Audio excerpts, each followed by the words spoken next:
Este año 2023 sea un año donde crezcamos más en la gracia y en el conocimiento de nuestro Señor Jesucristo para agradarle en todo. Acompáñenme por favor a Primera de Juan,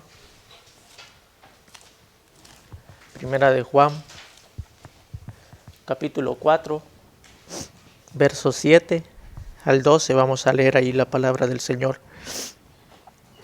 Primera de Juan, capítulo 4, versos 7 al 12. Dice así la palabra del Señor.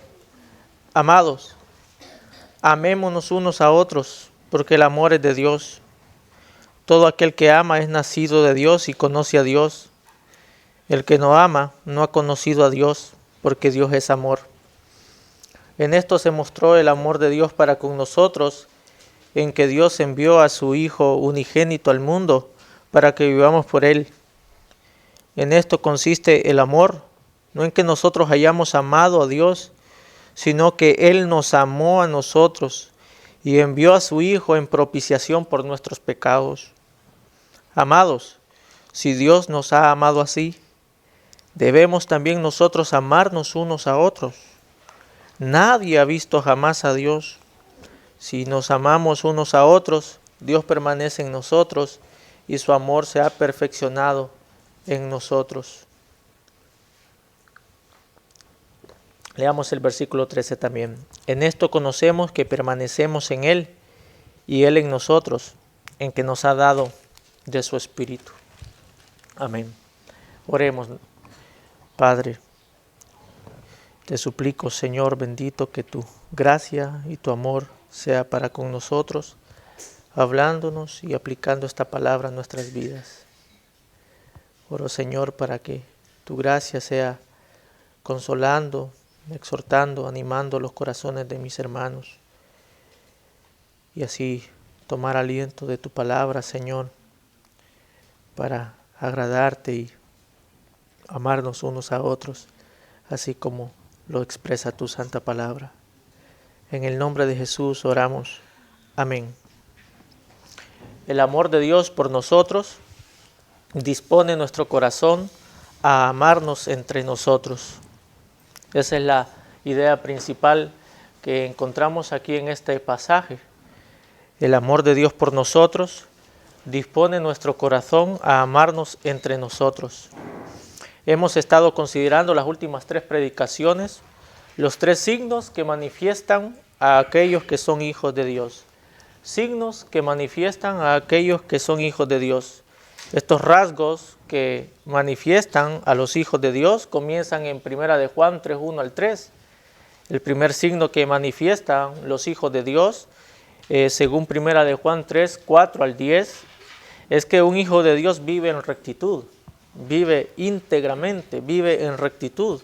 El Hijo de Dios no se caracteriza por la práctica del pecado, por un estilo de vida que lo caracteriza como una iniquidad continua. Ese es el primer signo que vemos de un hijo de Dios. Recuerdan ustedes en el versículo 1, capítulo 3, que Juan nos dice, mirad cuál amor nos ha dado el Padre.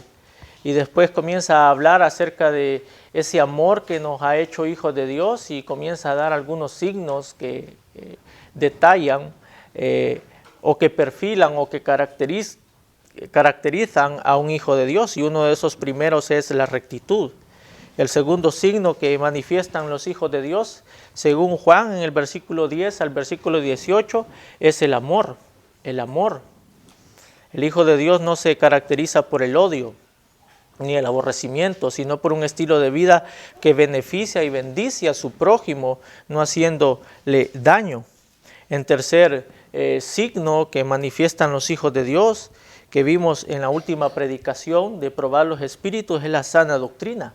La sana doctrina y particularmente una sana cristología, una comprensión según la verdad revelada por el Espíritu Santo a través de las Sagradas Escrituras sobre la persona de Cristo. Y esa enseñanza completamente expresada en las Escrituras y vivir según la enseñanza de las Sagradas Escrituras. De manera que a los hijos de Dios, según este capítulo 3 que hemos estado considerando y consideramos estas 3 últimas predicaciones que correspondían también a Primera de Juan capítulo 4, versículo 1 al 6, a los hijos de Dios les caracteriza la rectitud, el no practicar el pecado, el amor entre hermanos, que en última instancia el amor es la suma de todo lo que la ley requiere, y en tercer lugar el signo que vimos la vez pasada, el domingo pasado, fue la sana doctrina. Hasta aquí Juan nos ha dicho todo sobre lo que caracteriza a un hijo de Dios, pero ahora Juan vuelve de nuevo a tratar el tema del amor. O sea, lo trató anteriormente en el capítulo 3, pero ahora vuelve a tratar este tema de manera circular desde el versículo 7 al 12. Como que el tema del amor no es tan claro en sí, y Juan pretende establecer la base y el fundamento del amor que nos debemos unos para con otros. Y tenemos en primer lugar, hermanos, en este pasaje, una exhortación a amar. Una exhortación a amar. Lo tenemos en el versículo 7, donde Juan dice: amados, amémonos unos a otros, porque el amor es de Dios. Y todo el que ama es nacido de Dios y conoce a Dios. Versículo 8, el que no ama no conoce a Dios, porque Dios es amor. La presente exhortación tiene su base en la fuente del amor. La fuente del amor, según Juan, es Dios. Amarnos unos a otros es una expresión visible e inequívoca de que somos hijos de Dios y que conocemos a Dios. Ese es el punto que Juan trata en el versículo 7 y versículo 8. El amor, dice Juan, es de Dios. Él es la fuente, el origen del amor. Esta es una declaración de la perfección de Dios, el amor. Juan nos ha enseñado tanto en su evangelio que Dios es espíritu. Y nos dice en la primera carta también del capítulo 1, versículo 5, de que Dios es luz. Y ahora nos dice de que Dios es amor. Dios es amor. Y Juan nos dice que este amor que Dios tiene y que Dios es el amor que debe reflejar y debe manifestarse entre unos y otros. Un hijo de Dios, uno que es nacido de Dios, se distingue, según Juan, por el amor. Si ama, dice Juan, es nacido de Dios y conoce a Dios. Ahora, ¿quiere decir esto que toda persona que dice amar es un hijo de Dios? Lo vimos la semana pasada. Tenemos hoy en día un énfasis excesivo en el tema del amor. Y veíamos que el llamado al discernimiento en la sección anterior de probar los espíritus es uno que hace énfasis en el amor. Los falsos espíritus tienen un tema predilecto, favorito con respecto al tema del amor. Entonces, ¿por qué Juan vuelve a tratar y a hablar sobre este tema del amor? Bueno, Juan enfatiza sobre el amor porque pretende dejar bien claro el significado del verdadero amor, excluyendo así cualquier otra interpretación que se aleje de lo que Dios es y ha hecho en Jesucristo el Señor. Reitero, Juan vuelve a reiterar el tema del amor porque quiere dejar bien claro el significado del verdadero amor, de la fuente del amor, excluyendo así cualquier otra interpretación que se aleje de lo que Dios es y ha hecho en Jesucristo el Señor. El amor verdadero únicamente puede ser entendido a la luz del amor de Dios y de lo que Él ha hecho. Fuera de esto, caeremos en una distorsión del significado del amor. Sin conocimiento de Dios no hay amor. El amor y el conocimiento son dos caras de la misma moneda. Eso es lo que dice en el versículo 7. Todo aquel que ama es nacido de Dios y conoce a Dios. El amor verdadero, según establece Juan acá, únicamente puede ser entendido a la luz del amor de Dios y de lo que Él ha hecho. En otras palabras, el amor no puede ser definido ni apreciado sin la fuente del amor que es Dios. Ni tampoco puede ser definido ni apreciado sin lo que Dios, el Dios de amor, ha hecho. O sea, hermanos, que toda definición que no tiene como fuente a Dios en cuanto al amor es una definición distorsionada con respecto al amor. El amor no puede ser definido ni apreciado sin la fuente del amor, que es Dios mismo. Él es amor, dice el versículo 7. Dios es amor. Amados, amémonos unos a otros porque el amor es de Dios. Todo aquel que ama es nacido de Dios y conoce a Dios. El que no ama no ha conocido a Dios, porque Dios es amor. Ahora, la exhortación es amarnos unos a otros. ¿Cómo podemos conocer si realmente nos estamos amando unos a otros? Bueno, la respuesta se encuentra en 1 de Juan 5, 2 al 3. Acompáñenme por favor ahí en 1 de Juan 5, 2 al 3. Dice así: en esto conocemos que amamos a los hijos de Dios, cuando amamos a Dios y guardamos sus mandamientos. ¿Nota? ¿Cuándo sabemos que estamos amando? Bueno, el versículo 2 nos dice: en esto conocemos que amamos a los hijos de Dios, cuando amamos a Dios y guardamos sus mandamientos. Guardamos sus mandamientos, y sus mandamientos no son gravosos. Voy a volver a este punto al finalizar este sermón, pero eso es lo que caracteriza a aquellos que están amando. Si nosotros sabemos y queremos conocer cómo sé que estoy amando a mis hermanos, bueno, debo examinarme a la luz de lo que dice el versículo 2 y 3 de 1 de Juan capítulo 5. En esto conocemos que amamos a los hijos de Dios. ¿En qué? Cuando amamos a Dios y guardamos sus mandamientos. Entonces, esto excluye toda forma distorsionada de amor. Excluye todo abuso del amor. Toda interpretación abusiva del amor.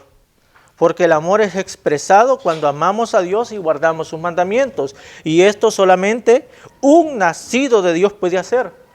Un no creyente no puede hacerlo. No puede porque en su estado natural está muerto en delitos y pecados. No puede porque no ha nacido de Dios. No puede, tal como lo expresa Pablo en Romanos 8, 7 al 8. La mente puesta en la carne es enemiga de Dios, porque no se sujeta a la ley de Dios, pues ni siquiera puede hacerlo. Está muerto en delitos y pecados. El hombre natural en esa posición no puede amar, tal como dice el versículo 7, amados, amémonos unos a otros porque el amor es de Dios. No puede amar con esta clase de amor. No puede, no ha nacido de Dios. No puede porque no se sujeta a la ley de Dios y tampoco puede hacerlo. La persona en su estado natural, entonces, sin haber nacido de nuevo, en su estado natural es un aborrecedor de Dios, uno que practica el pecado. Y por ende, el amor, tal como lo expresa Juan aquí, no es un asunto que les compete a ellos, a menos que el Señor les otorgue arrepentimiento para vida, tal como lo ha hecho con nosotros los creyentes por pura gracia. Este amor es la clase de amor que solamente es característico en los hijos de Dios, de aquellos que han nacido de nuevo. Ve el versículo 7, amados, amémonos unos a otros porque el amor es de Dios. Todo aquel que ama es nacido de Dios y conoce a Dios. No todo aquel que diga amar significa que es nacido de Dios, ¿no? Hay que ver la fuente de ese amor. ¿De dónde procede ese supuesto amor? No, el amor que está hablando acá Juan es ese amor que vemos expresado en el amar a Dios y guardar sus mandamientos. Así que lo que Juan nos dice claramente, que aquel que ama es nacido de Dios y conoce a Dios, porque Dios es la fuente del amor, se ha dado a conocer en su amor. ¿De qué manera? Juan nos enseña que este amor no es algo abstracto. No es algo que podemos definir usando palabras en un diccionario. No es usando términos retóricos o términos donde podamos definir con claridad qué es el amor. Juan nos enseña la interpretación o la manifestación, la revelación más grande de lo que significa de que Dios sea amor. Veamos entonces, después de haber visto la exhortación a amarnos, veamos en segundo lugar la revelación de ese amor. Vea la revelación de ese amor, versículo 9 al 10. Dice así: en esto se manifestó el amor de Dios para con nosotros, en que Dios ha enviado a su Hijo unigénito al mundo para que vivamos por medio de Él. En esto consiste el amor, no en que nosotros hayamos amado a Dios, sino en que Él nos amó a nosotros y envió a su Hijo como propiciación por nuestros pecados. El amor de Dios se ha revelado para con nosotros. Se ha hecho visible, tangible, enviando a su Hijo único al mundo. Qué excelsa revelación de amor. Dios envió a su Hijo, a Jesucristo, que vino en carne. Y todo, según nos dice Juan, para que vivamos por Él. Léalo el versículo. Ahí lo dice claramente, versículo 9, parte final, que el propósito de este amor, de esta revelación, es para que vivamos por Él. El amor de Dios obra el nuevo nacimiento en nosotros, ¿sí? El amor de Dios obra el nuevo nacimiento en nosotros. Su amor se ha manifestado para que vivamos por Él. El amor, tal como lo describe aquí Juan, es la disposición de Dios en dar a su Hijo unigénito. La disposición de Dios en dar a su Hijo unigénito. Y aquí tenemos la definición más perfecta y espléndida del amor. El amor de Dios se manifiesta, se da a sí mismo, y todo esto para que vivamos por medio de Él. Definiendo el amor, entonces, según lo expresa aquí Juan, es la soberana disposición de Dios en mostrar su gracia y darnos vida por medio de su unigénito, y por medio de Él podamos vivir. Es la soberana disposición de Dios en mostrar su gracia y darnos vida por medio de su unigénito, y por medio de Él podamos vivir. Así que el amor de Dios se muestra a personas muertas en delitos y pecados. Y en esa condición nosotros no hemos amado a Dios, hermanos. Todos naturalmente no hemos amado a Dios, sino que éramos rebeldes, enemigos y por naturaleza hijos de ira. En esa gloriosa verdad consiste el amor, dice Juan, no en que nosotros hayamos amado a Dios. Ahora la pregunta es, ¿acaso puede uno que está muerto en delitos y pecados amar a Dios? ¿Acaso puede uno que está muerto en delitos y pecados amar a Dios? ¿Puede uno que no tiene vida vivir por Él? ¿Vivir amándole? El punto de Juan en esta sección es que el amor de Dios por nosotros hace vivir a nosotros por medio de Él para amarnos unos a otros. O sea, necesitamos el amor de Dios para amar a Dios y para amarnos entre nosotros. Esa es la fuente. Es la forma en cómo Dios mostró su amor, en una entrega de amor, dando a su Hijo. Y en esa entrega de amor, entonces ese mismo amor que Dios da hacia nosotros, nos hace vivir a todos nosotros por medio de Él, para que así podamos amar a Dios y podamos amarnos entre nosotros, en una entrega de amor unos por otros, así como Dios manifestó su amor para con nosotros.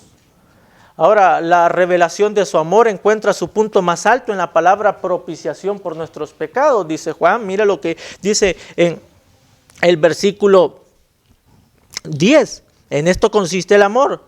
No en que nosotros hayamos amado a Dios, sino que Él nos amó a nosotros y envió a su Hijo en propiciación por nuestros pecados. Vea que la revelación de su amor encuentra su punto más alto en la palabra propiciación. Propiciación por nuestros pecados. Y esa palabra propiciación significa apaciguamiento. Lo que indica es que Cristo apacigua la ira de Dios por nuestro pecado y al mismo tiempo gana la voluntad de Dios para nosotros. Dios ha sido ofendido por nuestro pecado. Bueno, Cristo apacigua la ofensa de Dios por nuestro pecado y al mismo tiempo gana la voluntad de Dios para nosotros. Eso es propiciación, esencialmente eso es. En la cruz, Cristo mitiga la ira justa de Dios contra nosotros y al mismo tiempo obtiene el favor de Dios hacia nosotros. Él mitiga la justa ira de Dios en la cruz contra nosotros, pero al mismo tiempo gana ese favor de Dios para con nosotros. En la cruz, Cristo recibe la ira de Dios y nosotros recibimos su amor. Su justicia se aplica a Cristo, castigándolo por nuestro pecado.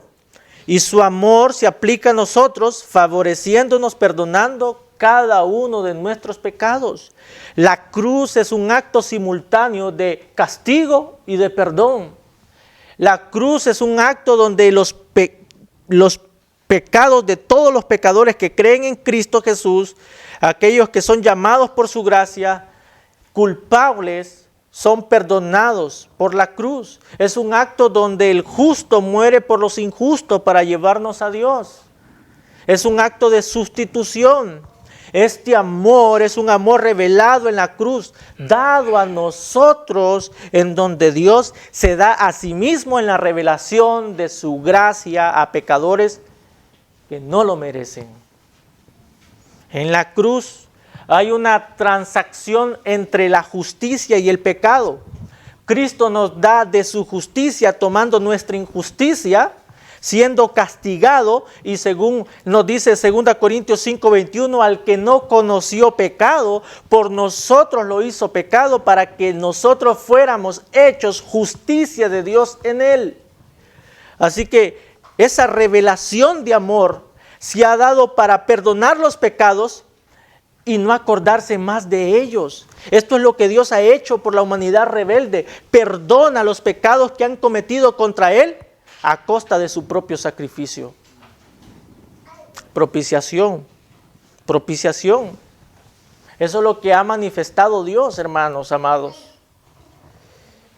El costo de nuestro perdón a nosotros ciertamente no nos cuesta nada, pero a Dios le costó su Hijo. El costo del sacrificio, del daño, lo llevó el mismo Dios, plenamente hombre y plenamente Dios. Jesucristo venido en carne. En esto se mostró el amor. Vea que no es un amor únicamente en palabras, ¿no?, sino de hecho y en verdad. Así que Juan nos exhorta, hermanos, Juan exhorta a sus lectores a que se amen unos a otros. Nos muestra al mismo tiempo la revelación de ese amor. Y ahora nos trae la razón principal por la cual debemos también amarnos unos a otros. Y de aquí se desprende el título de nuestro sermón, Razones para amar. ¿Cuántas razones hay para amar? Bueno, veamos el versículo 11. La razón para la cual nosotros somos llamados a amarnos es por esto. Dice versículo 11, amados, si Dios nos ha amado así, debemos también nosotros amarnos unos a otros. Mi hermano amado, ¿cómo nos ha amado Dios a nosotros? Si bien es cierto que hay razones para amarnos unos a otros, somos una iglesia, somos hermanos, tenemos el mismo Dios por Padre, hemos participado del mismo Espíritu, somos copartícipes de la gracia que es en Cristo Jesús, pero la razón fundamental es que el amor entre unos a otros obedece a la consecuencia de cómo Dios nos ha amado. O sea, el amor entre nosotros obedece a las consecuencias de cómo Dios nos ha amado. Este amor expresado por Dios debe mantenernos unidos, debido a que la Trinidad es una Trinidad de amor. El Padre ama al Hijo, el Hijo ama al Padre y el Espíritu Santo ama tanto al Padre como al Hijo. En la obra de la redención, en cuanto a lo que estamos hablando acá de la propiciación, en la obra de la redención, las tres personas de la Trinidad obran en perfecta unidad.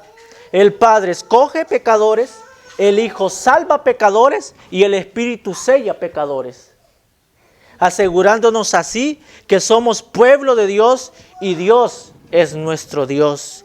Un solo Dios en tres personas, y cada una de las personas manifiestan su amor en una completa unidad. Bajo el fundamento de este amor tenemos la razón para amarnos unos a otros en respuesta al amor de Dios en nosotros. Jonathan Edwards lo expresa muy bien en su libro El amor y su fruto. Dice, el amor en sí mismo es unificador.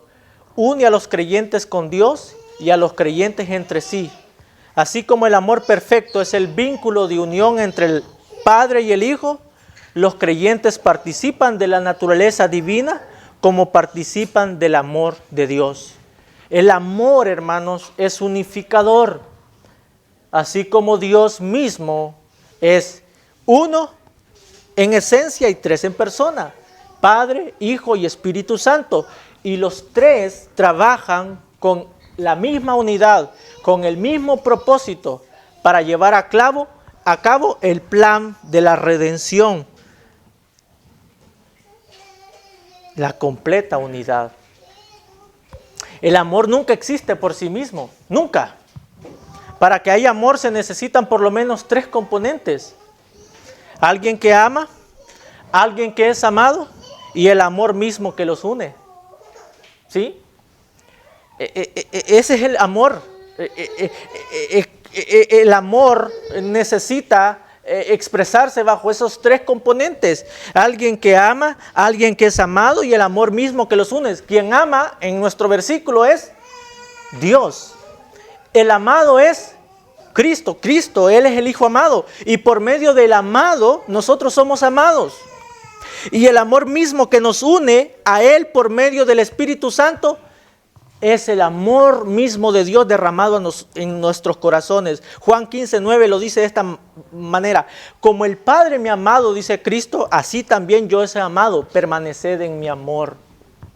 Al permanecer en el amor de Cristo, amamos al Padre, al Hijo y al Espíritu Santo. Amamos a Dios y en consecuencia nos amamos unos a otros, porque eso es lo que ha hecho Dios en amarnos en Cristo. El amor de Dios para con nosotros es en Cristo. Y también nuestro amor para con Dios es en Cristo. En Cristo Dios nos ama y en Cristo amamos a Dios.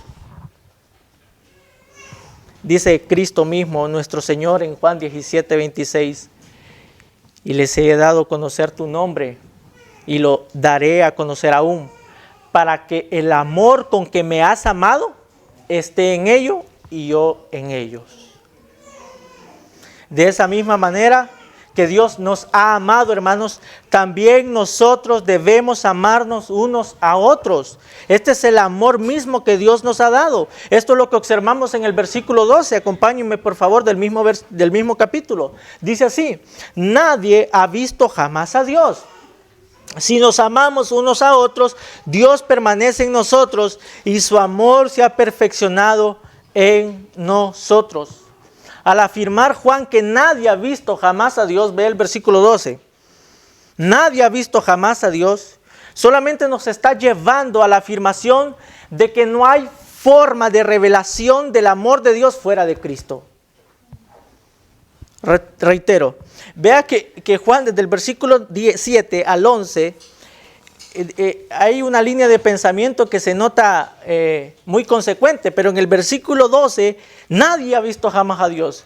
Pero si nosotros preguntamos, pero Juan no está hablando nada de esto acá.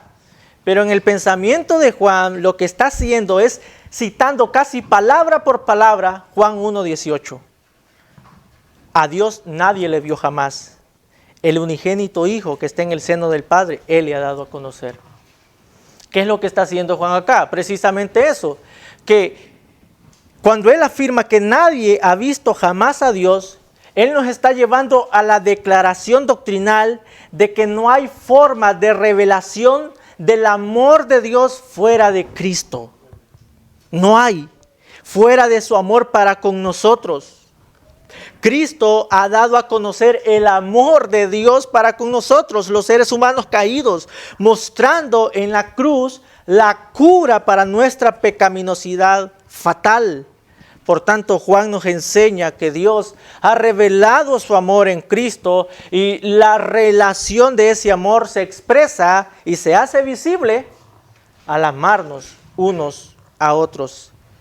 Pero a la vez, este texto también es una afirmación de Juan en donde insiste que a Dios no se le puede conocer por experiencias místicas. Los gnósticos docetistas, tenga presente esto, que esta es la audiencia contraria a Juan acá, que son identificados como anticristos, como aquellos que propagan falsas doctrinas. Lo que Juan hace aquí al afirmar nadie ha visto a Dios es una afirmación que a la vez donde Juan insiste que a Dios no se le puede conocer por otras experiencias a no ser que por medio de Cristo encarnado. Los gnósticos docetistas afirmaban tener una visión directa de Dios. Ellos afirmaban eso, que tenían una visión, un conocimiento directo de Dios. Pero Juan deja claro que a Dios no se le conoce por estos medios. Juan deja claro que no hay otra forma de revelación de Dios fuera de Jesucristo encarnado.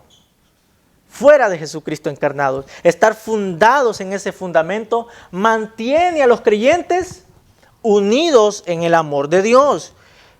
Ya estos grupos habían decidido salir de la iglesia. Primera de Juan 2:19 lo dice así: salieron de nosotros, pero no eran de nosotros, porque si hubieran sido de nosotros, habrían permanecido con nosotros, pero salieron para que se manifestase que no todos son de nosotros.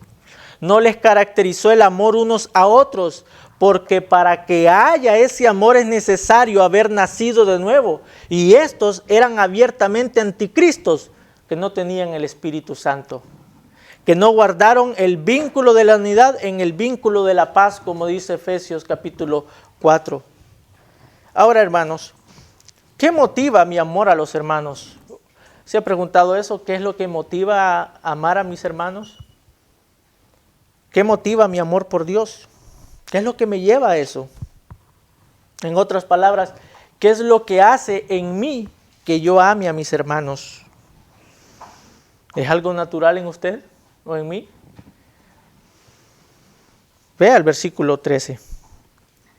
¿Será algo natural en nosotros esto de amarnos? ¿O será que lo natural es que nos amamos mucho a nosotros mismos? Vea el versículo 13 del capítulo 4, hermanos. De esta manera sabemos que vivimos en Él y Él en nosotros, porque nos ha dado de su Espíritu.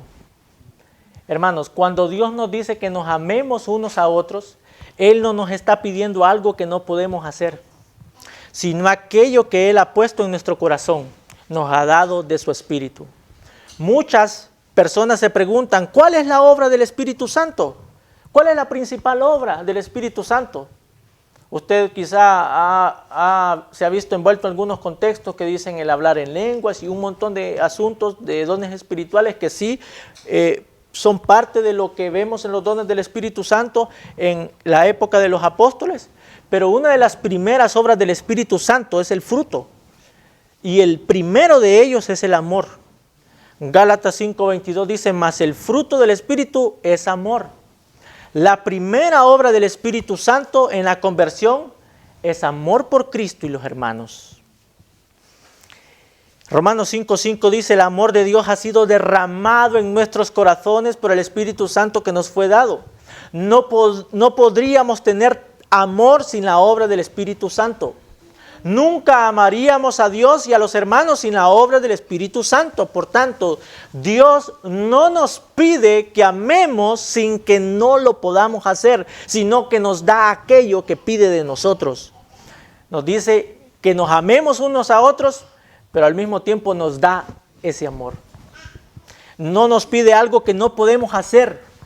Nos da su amor en Cristo para que nos amemos unos a otros. De tal forma que del amor a Dios brota el amor entre nosotros. Del amor a Dios brota el amor entre nosotros. Tenemos entonces la asistencia del Santo Espíritu en esto. Porque a decir verdad, naturalmente nuestro corazón está inclinado a amarnos a nosotros mismos. Pero la obra del Espíritu Santo hace que yo ame a Dios y también ame a mis hermanos. En esto nos asiste el Espíritu Santo. Vea el versículo 13. En esto conocemos que permanecemos en Él y en nosotros, y Él en nosotros, en que nos ha dado de su Espíritu. La línea aquí, lo que está diciendo Juan enfáticamente es esto, el punto que estamos tratando. La obra del Espíritu Santo, una de las primeras obras que hace en nuestro corazón es darnos amor por Dios y darnos amor entre nosotros los hermanos. Ahora, hasta aquí hemos considerado la doctrina del amor de Dios y el amor que el Señor ordena entre nosotros. Y de entre esas muchas razones que podrían existir como hermanos, la razón fundamental es que así como Dios nos ha amado a nosotros, también debemos amarnos entre nosotros. Pero en la práctica, ¿cómo se manifiesta ese amor? Porque podemos ser muy ambiguos en el punto de decir qué significa que nos amemos unos a otros. Y dado a que el término amor y el amarnos unos a otros ha sido tan abusado y mal interpretado, necesitamos entender qué significa en la práctica ese amor. En la acción, ¿qué significa? ¿Cómo se modela ese amor del versículo 7? Que dice, amados, amémonos unos a otros. Bueno, tomemos toda la carta de Juan y veamos los usos del texto para sus aplicaciones. Ve el versículo 5 del capítulo 2 de Primera de Juan. Primera de Juan 2, 5 al 12. Recuerde que Juan escribe de forma circular. Así que vamos a ver todo lo que nos enseña sobre este tema de cómo ese amor se modela en nosotros. Cómo se muestra entre nosotros. Primera de Juan 2, 5 dice, pero el que guarda su palabra, en este verdaderamente el amor de Dios se ha perfeccionado, por esto sabemos que estamos en él. La primera aplicación, la primera manifestación de que si yo estoy amándome si estamos amándonos entre nosotros, es amor y obediencia a la palabra de Dios. Amor y obediencia a la palabra de Dios. El que guarda su palabra, en este verdaderamente el amor de Dios se ha perfeccionado. Si yo quiero saber si estoy amando a mis hermanos, si estoy manifestando ese amor que Juan me dice aquí en el versículo 7, dice Juan, el que guarda su palabra, en este verdaderamente el amor de Dios se ha perfeccionado. ¿Qué habrá entonces? Amor y obediencia a la palabra de Dios. ¿Qué más? Primera de Juan 2, 15 al 17, dice así, no améis al mundo, ni las cosas que están en el mundo. Si alguno ama al mundo, el amor del Padre no está en él, porque todo lo que hay en el mundo, los deseos de la carne, los deseos de los ojos y la vanagloria de la vida, no provienen del Padre, sino del mundo. Y el mundo pasa y sus deseos, pero el que hace la voluntad de Dios permanece para siempre. La segunda aplicación de este amor manifestado entre nosotros es un desprecio al mundo y a las cosas que están en el mundo. No hay amor por lo que hay en el mundo, la pasión de la carne, la pasión de los ojos y a la arrogancia de la vida, donde brotan todas nuestras malicias y nuestros pecados, donde brotan todas nuestras corrupciones y todas nuestras transgresiones a la palabra de Dios. No hay amor por las cosas del mundo. Del amor a Dios, entonces va a surgir un aborrecimiento por el pecado. En esencia, un aborrecimiento por las cosas que son contrarias a aquello que amamos. Si amamos a Dios, entonces vamos a ser completamente contrarios a aquello que se opone a Dios. En eso vamos a manifestar también si nos estamos amando unos para con otros.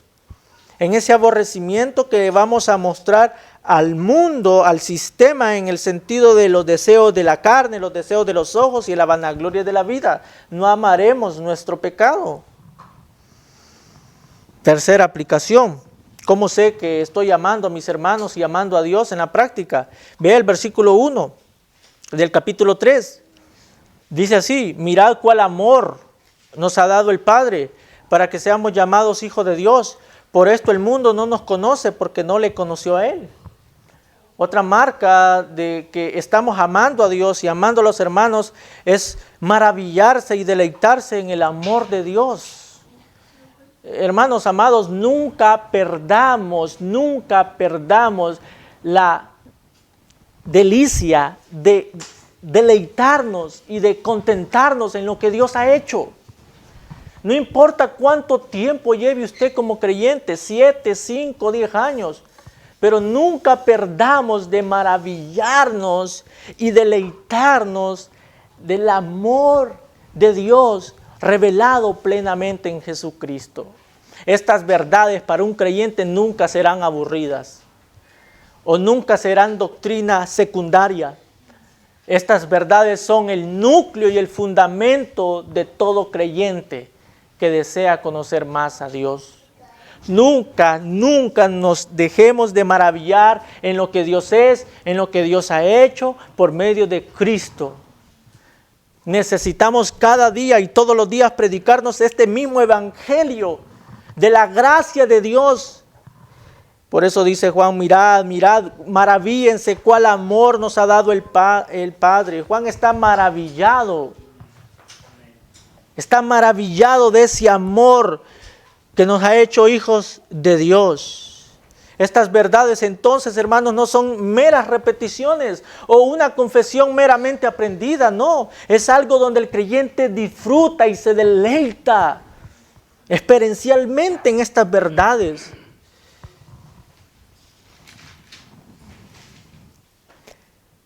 Del amor a Dios brota el amor entre nosotros. Si esto es así, entonces va a haber amor entre nosotros. Cuarta aplicación. ¿Cómo sé en la práctica si estoy amando a mis hermanos, amando a Dios? Primera de Juan 3:16 al 17. En esto hemos conocido el amor, en que Él puso su vida por nosotros. También nosotros debemos poner nuestras vidas por los hermanos. Pero el que tiene bienes de este mundo y ve a su hermano tener necesidad y cierra contra él su corazón, ¿cómo mora el amor de Dios en él? ¿Cómo sé que estoy amando a mi hermano? Cuando estoy interesado y tengo un genuino interés por el bienestar de mi hermano. ¿Sí? Del bienestar material de mi hermano. Versículo 17. El que tiene bienes de este mundo y ve a su hermano tener necesidad y cierra contra él su corazón, ¿cómo mora el amor de Dios en él? Vea que cuando el amor de Dios mora en el corazón, entonces del amor a Dios y del amor de Dios brota ese amor entre nosotros. Dios es la fuente de ese amor. Por tanto, sé si estoy amando en la práctica a mis hermanos cuando tengo un genuino interés por el bienestar de mis hermanos. Quinta aplicación. Primera de Juan 3:19. Hablando en el contexto del amor, también Juan diciendo, y en esto conocemos que somos de la verdad y aseguraremos nuestros corazones delante de Él. Hay una quinta aplicación sobre esto, de cuando estoy amando a mis hermanos, cómo estoy mostrando en mi vida de que ciertamente estoy amando a mis hermanos, cuando hay también seguridad de salvación. Seguridad de salvación, hay confianza, hay seguridad de salvación, es como el fruto del amor dado a nosotros. Por tanto, y en esto conocemos que somos de la verdad y aseguraremos nuestros corazones delante de Él. Juan está hablándolo en el contexto y de los beneficios y de los resultados del amor. Y cuando hay seguridad de salvación en mi vida, solamente estoy manifestando los frutos que trae el amor de Dios en mi corazón cuando yo amo a mis hermanos. Cuando amamos a los hermanos, uno de los beneficios espirituales es que obtenemos seguridad de salvación. Es por eso que uno de los obstáculos que impiden nuestra comunión con Dios es la falta de amor por los hermanos. ¿Recuerda usted el primer sermón que vimos en esta sección? Los obstáculos que nos impiden tener comunión con Dios aumentan nuestra inseguridad y socavan nuestro fundamento en la vida cristiana. Bueno, los obstáculos que impiden nuestra comunión con Dios es la falta de amor por los hermanos. Y a su vez, esto aumenta la inseguridad de que si es o no es hijo de Dios. Pero el amor de Dios ciertamente hace en nosotros y asegura en nosotros una seguridad de que le pertenezco a Él. Lo puede ver en la práctica, hermanos. Tú amas a los hermanos, lo ves. Tú dices, amo a mis hermanos. Esto no estaba en mí antes. Amo a la iglesia, amo a mis hermanos. Quiero ayudar a mis hermanos, quiero bendecir a mis hermanos. Eso no estaba antes en ti. Eso no estaba naturalmente en ti, una disposición a hacerle el bien. No estaba, por naturaleza no. Pero ahora quieres hacerlo. Pero no es algo que nace en nosotros. Es algo que Dios ha puesto ahí. Y cuando nosotros nos ejercitamos en ese amor que Dios ha dado a nuestros corazones, entonces vamos a tener seguridad de salvación porque ponemos en función lo que Dios nos ha dado. Sexta aplicación, ¿cómo sé que estoy amando a mis hermanos? Y que muestra eso cuando en mi vida estoy haciéndolo? Bueno, evidencio que estoy y que soy un hijo de Dios, que soy nacido de nuevo. Versículo 7. Amados, amémonos unos a otros porque el amor es de Dios. Todo aquel que ama es nacido de Dios y conoce a Dios. Evidencio de que soy un cristiano nacido de nuevo, ¿sí? Y vivo como un nacido de nuevo. Las cosas viejas pasaron y aquí todas son hechas nuevas. Soy una nueva creación en Cristo Jesús. Vea, ese es el amor expresado aquí en Juan. Séptima aplicación. Versículo 18 del capítulo 4. En el amor no hay temor, sino que el perfecto amor echa fuera el temor, porque el temor lleva en sí castigo, de donde el que teme no ha sido perfeccionado en el amor. ¿Cómo sé que estoy amando a mis hermanos? Cuando hay confianza en el amor de Dios. Hay confianza en el amor de Dios, que a pesar de lo que soy, en su amor estoy completamente seguro en Cristo Jesús. Porque mi aceptación delante de Dios no se debe a mi desempeño como cristiano, sino a la obra de Dios hecha en Cristo Jesús. Cristo no me desecha por si soy más santo o menos santo. Cristo no me desecha por ello.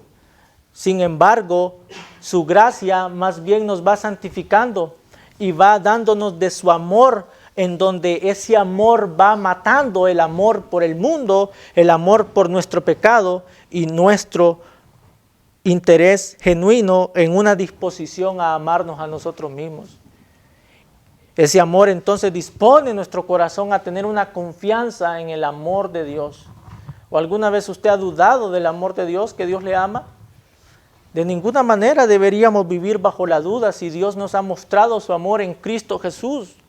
Debemos estar firmes en esa verdad, firmes. ¿Y cómo puedo aumentar esa seguridad? ¿Cómo puedo aumentar esa confianza? Comience a amar a sus hermanos. Comience a amar a sus hermanos. Usted tendrá confianza en el amor de Dios. Aumentará su seguridad en la salvación, en que es un hijo de Dios. Octava aplicación sobre esto. ¿Cómo sé si soy un cristiano, un hijo de Dios, uno que está amando a los hermanos? Versículo 3 de Primera de Juan, cuando hay obediencia. Pues este es el amor a Dios, que guardemos sus mandamientos. El amor a Dios, que guardemos sus mandamientos. Y sus mandamientos no son gravosos. Note, hay obediencia, hay obediencia. Habrá obediencia a Dios, habrá obediencia y el sincero interés por edificarnos mutuamente entre nosotros. Ahora entendamos de manera específica entonces cuando Juan nos dice que nos amemos unos a otros. Para el creyente todos los mandamientos de Dios, ¿qué son? Expresiones de amor. Dice Juan, para el que ama los mandamientos de Dios no son gravosos. Cuando no estamos amando los mandamientos de Dios nos parecen un fastidio quizá o gravosos.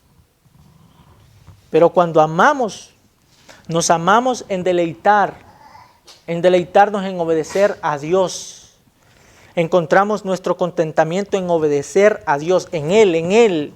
Ahí está nuestro contentamiento, en Dios y su palabra. Solo el amor de Dios puede lograr esto en nosotros. Y con respecto a nuestro amor entre nosotros, esto se funde en la segunda tabla de la ley. Ese amor entre nosotros de forma práctica, en el 10º mandamiento leemos, no codiciarás. Lo que dispone nuestro corazón para nuestros hermanos a no envidiarnos, a no codiciarnos por lo que tengamos material o espiritualmente. Dispone nuestro corazón a que no nos envidiemos o una forma de competencia entre nosotros de quién es más que otro. No. El amor dispone nuestro corazón para amar a nuestros hermanos, a que no les envidiemos, a que no les codiciemos, a que no les veamos como una competencia, sino como una edificación para nuestras vidas.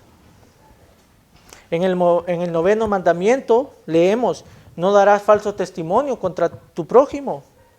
Esto dispone el corazón a amar a nuestro hermano para que no lo calumniemos, para que no chismeemos o murmuremos o a decir falsas acusaciones contra nuestro hermano. Dispone nuestro corazón a no dar falso testimonio contra nuestro prójimo. dispone nuestro corazón, sí, el amor de Dios, a no mentir, a hablar la verdad en amor entre nosotros. En el 8º mandamiento leemos, no robarás. Dispone, el amor dispone el corazón, nuestro corazón, a respetar la propiedad privada de nuestro hermano, a relacionarnos entre nosotros con honestidad y sinceridad si hay un trato de negocios entre nosotros. En el 7º mandamiento leemos, no cometerás adulterio. El amor dispone el corazón a vivir de manera santa e íntegra en el matrimonio, como fuera de este, para los hermanos que son solteros también. Dispone siempre a vivir santamente, preservándome de la inmoralidad sexual. No cometerás adulterio. En el 6º mandamiento leemos, no matarás. El amor dispone el corazón a no guardar rencor, resentimiento o disposición de odio, de aborrecimiento contra nuestro hermano. Hacemos lo contrario y obedecemos al Señor. Hacemos lo contrario a lo que el pecado requiere de nosotros y obedecemos lo que el Señor dice de nosotros. Es así como Juan nos dice, en esto conocemos que amamos a los hijos de Dios, cuando amamos a Dios y guardamos sus mandamientos. En el 5º mandamiento leemos, honra a tu padre y a tu madre. Y el amor dispone nuestro corazón a reconocer el trabajo de nuestros padres, a mostrar gratitud y a mostrar ayuda económica. El amor dispone todo ello. En otras palabras, hermanos, todo lo que los mandamientos, todo lo que la ley requiere se cumple cuando amamos. La suma de lo que hay en la ley requiere, lo que requiere es amor. La suma de lo que la ley requiere es el amor. El amor es la suma de todas las virtudes. El amor entre nosotros es más excelente que cualquier don espiritual. El amor es la fuente de todo bien a nuestro prójimo. Dispone nuestro corazón a amarle, a serle útil, a beneficiarle, a bendecirle, a edificarle. El amor dispone el corazón a ser paciente. Dispone el corazón a ser bondadoso. Dispone el corazón a no ser envidioso. El amor dispone el corazón a no ser jactancioso. El amor dispone el corazón a no ser arrogante. El amor dispone el corazón a no buscar lo suyo. El amor dispone el corazón a no irritarse. El amor dispone el corazón a no tomar en cuenta en forma de venganza el mal recibido. El amor dispone el corazón a no gozarse en la injusticia. El amor dispone el corazón a gozarse de la verdad. Dispone el corazón a sufrir, a creer, a esperar y a soportar. Todas estas inferencias son lo que encontramos en el magistral capítulo de Pablo en 1 Corintios 13, 4 al 7. El amor dispone nuestro corazón a amarnos tal como Dios nos los ha mandado. No cayendo en el abuso o en la distorsión del amor, sino que ese amor está claramente delimitado por los mandamientos, por la palabra del Señor. Y todas esas acciones tienen relación con los mandamientos de Él. Por tanto, hermanos, si como creyentes en nosotros hay amor, buscaremos todos los medios suficientes para expresar nuestro amor en obras, y así no sea solamente de palabra y de boca, sino de hecho y en verdad. El amor, por tanto, dispone el corazón para cumplir nuestros deberes para con Dios y los hombres. Y la exhortación de nuestro pasaje en esta mañana es amarnos unos a otros, a disponer nuestro corazón en cuanto a nuestros deberes para con nuestros hermanos. Amémonos unos a otros. De manera que cuando Juan se refiere aquí a ese amor que nos debemos unos a otros, es ese amor que se expresa en guardar los mandamientos del Señor. Mandamientos que para aquel que ama no son pesados ni gravosos. Es un amor que tiene su fundamento en Dios y su palabra revelada. Ese amor revelado en Jesucristo el Señor para cada uno de nosotros.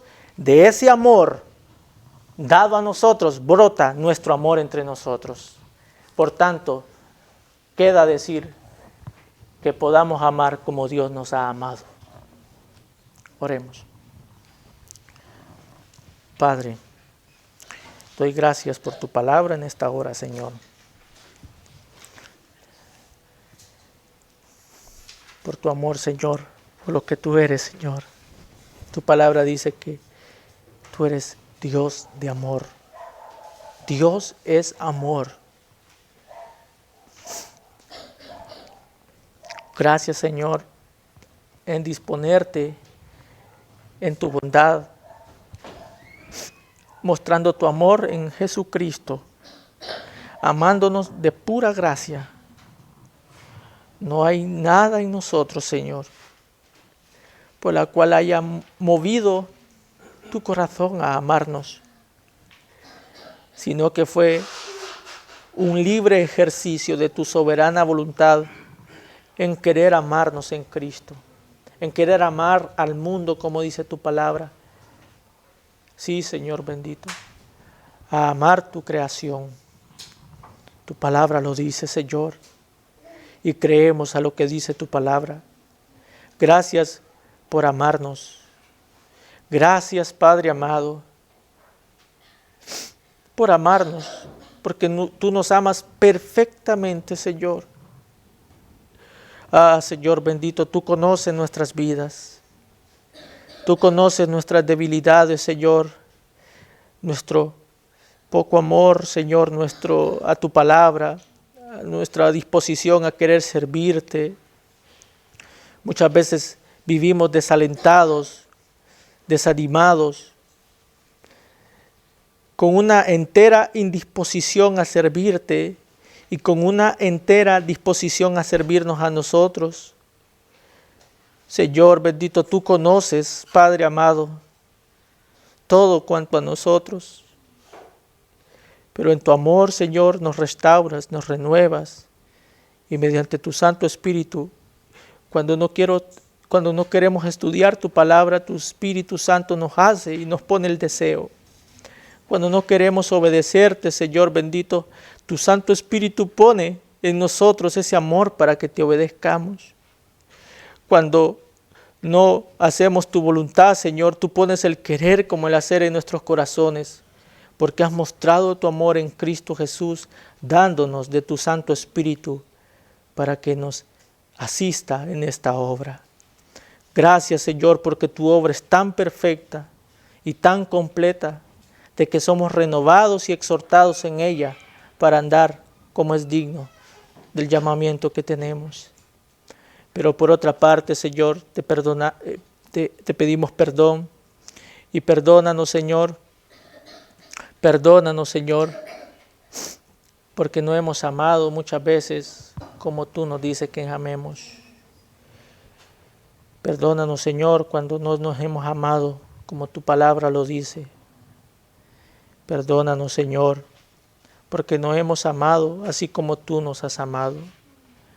Por tanto, Señor, rogamos que tu obra, la obra de tu Santo Espíritu, disponga nuestro corazón a amarnos entre nosotros y amarte a ti, Señor.